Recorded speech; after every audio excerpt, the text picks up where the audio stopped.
Emergency meetings are happening at the White House and at General Douglas MacArthur's headquarters in Tokyo. In Korea, Chinese forces have just launched a massive surprise offensive. American units are surrounded. Supply lines are collapsing. The Christmas victory MacArthur promised is turning into a fight for survival. President Harry S. Truman is reading MacArthur's cables in disbelief. Days earlier, MacArthur insisted China would not intervene. He dismissed every warning as propaganda. He promised total victory within weeks. Now his messages describe chaos, encirclement, and the risk of collapse. MacArthur is asking for reinforcements that do not exist. He is suggesting bombing China. And for the first time, he is raising the possibility of nuclear weapons. In these hours, Truman realizes something chilling. His most famous general has lost control of the war and may no longer be trusted to command it. What Truman says next will determine whether this remains a limited war or becomes something far worse. Subscribe for more MacArthur stories and help us reach 500 subscribers. The first indication Washington receives that MacArthur's confident advance has become catastrophe comes through intelligence reports on November 26th and 27th, describing large-scale Chinese attacks across the Korean front. But these initial reports do not fully convey the scale of disaster, because MacArthur's headquarters is still processing what is happening and still hoping that Chinese intervention is limited rather than massive. The cables that arrive in Washington on November 28th make clear that this is not limited Chinese probing action, but major military operation that has caught American forces completely unprepared and that threatens to destroy them entirely. What Washington officials say when they read MacArthur's cables reveals shock at both the military situation and at MacArthur's tone. Just days earlier, MacArthur had been assuring Washington that Chinese intervention was not occurring on significant scale and that the war would be won within weeks. Now he is describing American units surrounded and in danger of annihilation, supply lines cut, casualties mounting rapidly. The transformation from confident predictions of easy victory to desperate descriptions of potential catastrophe happens so suddenly that Washington leadership struggles to process how completely the situation has changed. MacArthur's cables blame Chinese treachery and overwhelming numbers, but careful readers in Washington note that MacArthur never acknowledges that his own intelligence assessments were catastrophically wrong, or that his dismissal of warnings about Chinese intervention created the conditions for this disaster. The Joint Chiefs of Staff, reading MacArthur's situation reports, recognize immediately that this is not temporary setback but fundamental change in the war. MacArthur's strategy of rapid advance toward the Yalu River, splitting his forces into separated columns, has created exactly the vulnerability that basic military doctrine warns against. Chinese forces, moving at night and avoiding American aerial reconnaissance, have infiltrated between American units and are attacking with overwhelming local superiority. The tactical situation MacArthur describes is result of strategic errors that Washington had warned against, but that MacArthur had dismissed as overcautious political interference with military necessity. Now those errors are producing exactly the catastrophe that cautious voices predicted. What makes the cables particularly alarming is MacArthur's requests for reinforcements and his suggestions about expanding the war.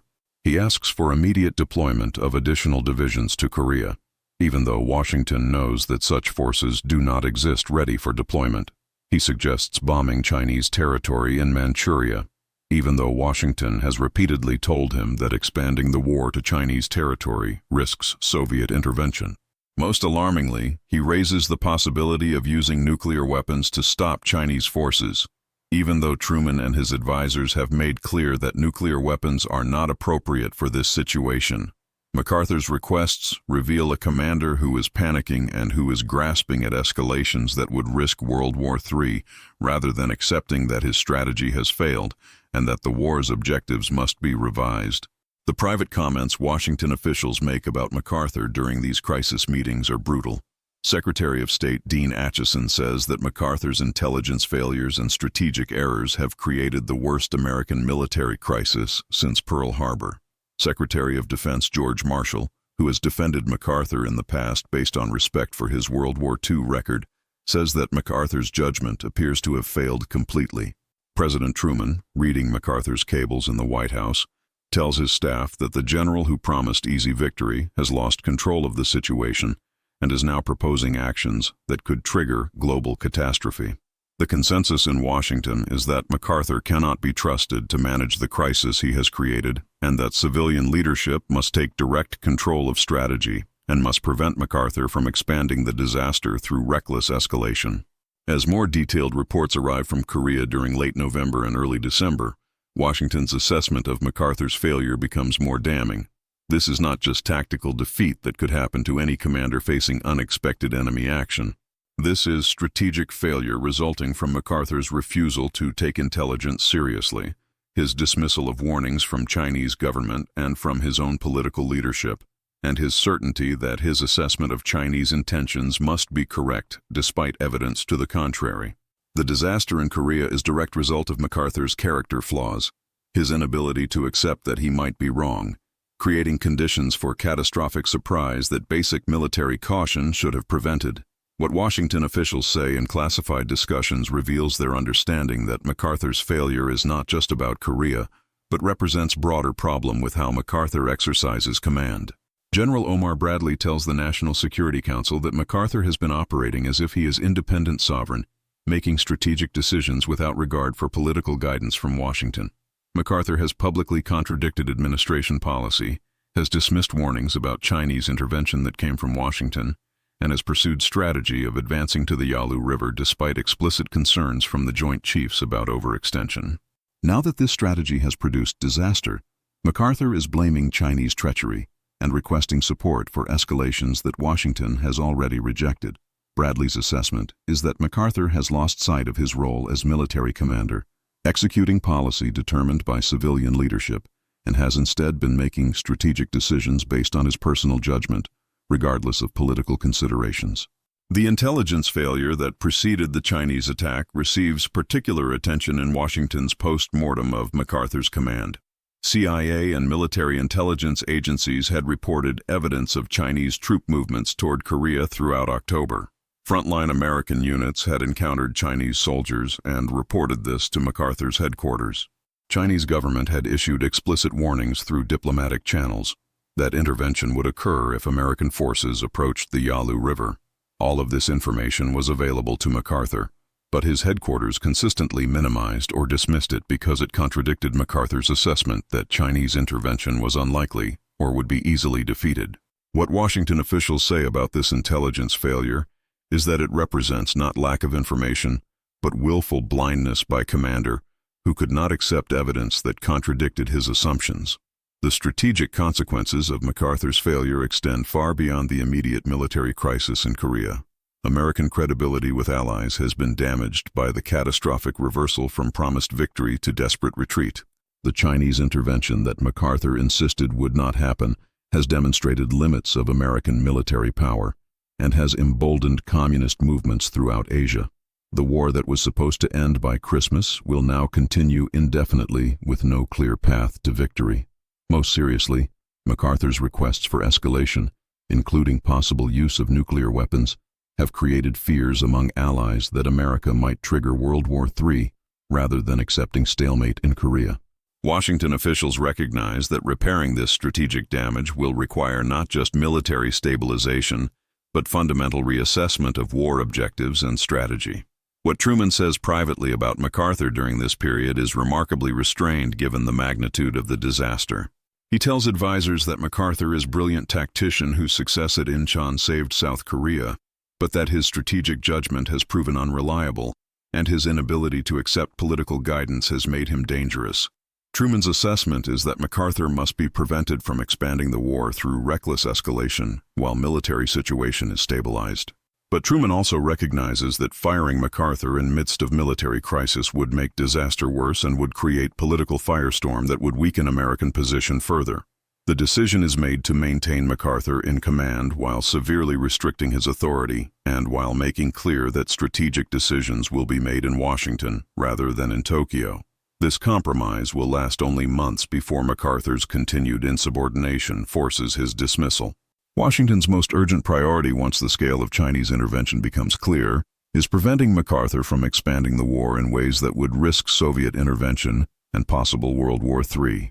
MacArthur's cables are requesting or suggesting actions that Washington has explicitly decided against: bombing Chinese territory, blockading Chinese coast, using nationalist Chinese forces from Taiwan, and potentially using nuclear weapons. Each of these escalations would expand the war beyond Korea and would risk bringing Soviet Union into direct confrontation with America. Washington must somehow prevent MacArthur from taking actions that his authority as theater commander might technically allow, while the immediate military crisis occupies everyone's attention. What Washington officials say in crisis meetings about controlling MacArthur reveals their recognition that they are dealing with a commander who may not follow orders he disagrees with. MacArthur has history of interpreting guidance flexibly and of taking actions first and seeking approval afterward. In this crisis, Washington cannot afford to give MacArthur any ambiguity about what actions are prohibited.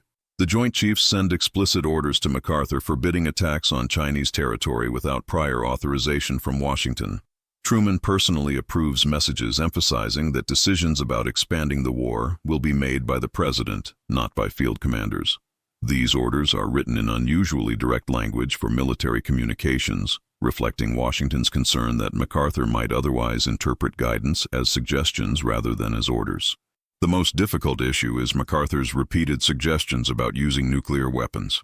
In multiple cables and in conversations with visiting officials, MacArthur argues that American conventional forces cannot defeat Chinese numerical superiority and that nuclear weapons offer the only realistic path to victory.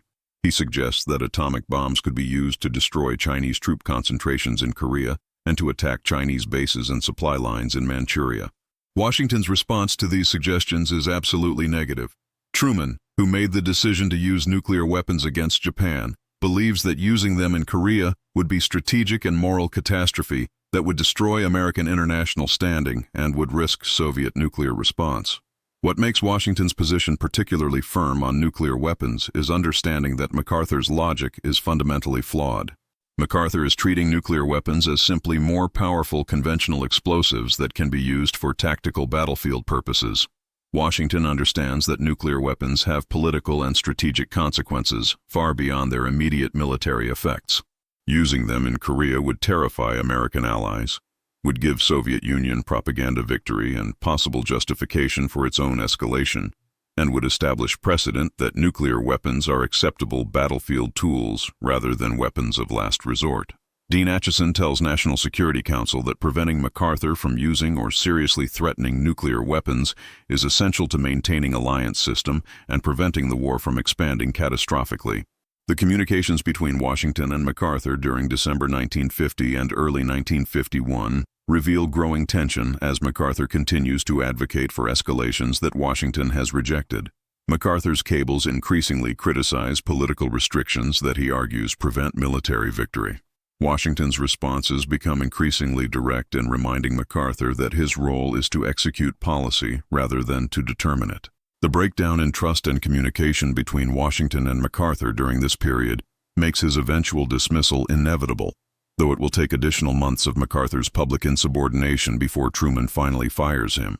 What Washington says about MacArthur in classified discussions during this time is that he has become liability who must be managed carefully until military situation stabilizes enough that he can be replaced without making crisis worse. The Chinese intervention forces Washington to reassess not just military strategy in Korea, but every assumption about the war that MacArthur had established. MacArthur had assured Washington that China would not intervene, that if China did intervene, American forces would easily defeat them, that the war could be won by Christmas, and that unifying Korea under democratic control was an achievable objective. All of these assumptions have now been proven wrong, and Washington must develop entirely new strategy based on more realistic assessment of what is actually possible in Korea. What Washington officials say in strategy sessions during December 1950 reveals recognition that the war's objectives must be dramatically scaled back. The goal of unifying Korea under democratic control, which MacArthur had made seem achievable through his successful Incheon landing and rapid advance north, is now recognized as impossible without expanding the war in ways that risk World War III. The new objective becomes defending South Korea and achieving military stalemate that makes negotiated settlement possible. This limited objective is exactly what cautious voices in Washington had advocated before MacArthur's advance to the Yalu River, and it represents implicit admission that MacArthur's more ambitious strategy was fundamentally mistaken. The military assessment of what is required to stabilize the situation in Korea leads to conclusions that further undermine MacArthur's strategic vision. The Joint Chiefs conclude that defending South Korea is feasible with current forces if those forces are properly positioned, and if strategy emphasizes using American firepower advantages rather than seeking dramatic breakthroughs. This is essentially the strategy that General Matthew Ridgway will implement when he takes command in Korea in December 1950, and it proves successful in stabilizing the front near the 38th parallel. The fact that this more limited strategy works validates Washington's skepticism about MacArthur's ambitious plans and demonstrates that MacArthur's calls for dramatic escalation were based on flawed assessment of military requirements rather than on genuine necessity. What makes Washington's reassessment particularly significant is recognition that MacArthur's intelligence failures and strategic errors have damaged American credibility and have complicated diplomatic efforts throughout Asia. Allied governments that relied on American assurances about the war are now questioning American judgment. Neutral countries that might have been sympathetic to American position are now concerned that American policy is reckless. The Chinese intervention that Washington tried to avoid through diplomatic warnings has occurred precisely because MacArthur dismissed those warnings and created the situation that made intervention necessary from Chinese perspective. Repairing this diplomatic damage requires acknowledging that American strategy was flawed and that more limited objectives are appropriate, which means implicitly admitting that MacArthur was wrong about fundamental aspects of the war. The consensus that emerges in Washington during December and January is that MacArthur cannot be allowed to continue making strategic decisions for the war. His judgment has proven unreliable, his assessments have been consistently wrong, and his recommendations for escalation would risk catastrophic consequences. The decision is made to maintain MacArthur in position as Supreme Commander, but to severely restrict his authority and to make all significant strategic decisions in Washington rather than allowing MacArthur the independence he had previously enjoyed. This arrangement proves unworkable as MacArthur continues to publicly advocate for strategies that contradict administration policy, eventually forcing his dismissal in April 1951. What Washington says about this arrangement is that it represents an attempt to manage commander who has lost control of the war while avoiding the political costs of firing him during military crisis, but that ultimately the arrangement cannot survive MacArthur's inability to accept civilian authority over military policy. What Washington said when MacArthur lost control of the war in Korea was that the general's strategic judgment had failed catastrophically, that his dismissal of warnings about Chinese intervention had created disaster that could have been avoided, and that his subsequent requests for escalation revealed commander who was more concerned with vindicating his own predictions than with serving American strategic interests. This assessment, developed in classified discussions during the crisis and eventually expressed publicly during hearings following MacArthur's dismissal, represented fundamental rejection of MacArthur's command philosophy and his approach to the war. The immediate military consequences of MacArthur's failure were addressed through his effective replacement by Ridgway, who stabilized the military situation by implementing exactly the kind of limited war strategy that Washington had advocated and that MacArthur had rejected. Ridgway's success in achieving military stalemate that preserved South Korea without requiring the escalations MacArthur demanded vindicated Washington's strategic judgment over MacArthur's. The war ended in 1953 with armistice near the 38th parallel, achieving the limited objective that Washington had defined as acceptable after MacArthur's advance to the Yalu River proved disastrous. This outcome demonstrated that Washington's more limited vision of victory was more realistic than MacArthur's ambitious but unachievable goals. The broader strategic verdict on MacArthur's command was that brilliant tactical skills and operational genius do not compensate for strategic errors driven by hubris and unwillingness to accept political guidance. MacArthur's Incheon landing was a masterpiece of military planning that saved South Korea from conquest, but his subsequent advance to the Yalu River, undertaken despite warnings from Washington and despite Chinese diplomatic warnings, created disaster that negated the benefits of Incheon and created crisis that nearly resulted in complete American defeat. Washington's assessment was that MacArthur's inability to recognize limits of American power and his refusal to accept that he might be wrong about Chinese intentions made him unsuitable for command in situation requiring strategic wisdom rather than tactical brilliance. The political consequences of MacArthur's loss of control extended beyond his eventual dismissal to broader questions about civilian control of military and democracy. MacArthur's behavior during the crisis, his public advocacy for strategies that contradicted administration policy, and his implicit challenges to presidential authority raised fundamental issues about whether military commanders can be allowed to determine strategy through public pressure when they disagree with civilian leadership.